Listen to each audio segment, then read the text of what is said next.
there was a great animal pet reading that I did one time that just to this day still cracks me up. It was a couple named Shannon and Bill who called me and we did a phone reading, me in Michigan and them in Boise, Idaho. And the reason they were calling was that they had a cat and two ferrets. And one of the ferrets, who was named Baron, had stopped using the litter box. So of course this was a problem, as you can imagine if you are a cat person. So that was the main reason for their call. So we started out, the first one we talked to was their cat, Jones. And Shannon was just curious, wanted to know what Jones thinks about the ferrets.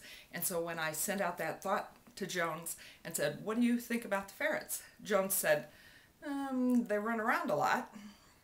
That was his entire assessment of the two ferrets. So next we talked to Baron, who was the one that was the main topic of discussion. And when I sent out the thought to Baron and said, Baron, can we talk to you? I immediately got back an image of a person's hands holding a ferret on his back and putting clothes on them, like a doll clothes kind of clothes. And I described that to Shannon. She laughed and she said, Baron, now don't be telling all my secrets. And so that was cute. And then he continued on and he told me that he had a blue hat that had a strap under the chin or a tie under the chin. And she said, oh yeah, that's absolutely true. He has a blue hat too. And I was picturing like a little miniature organ grinder monkey's hat, a little pillbox kind of hat.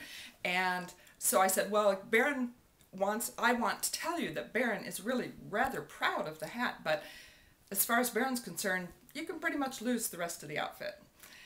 And about 2 days later, she emailed me a picture of Baron in his blue hat, of which he is quite proud. Are you ready?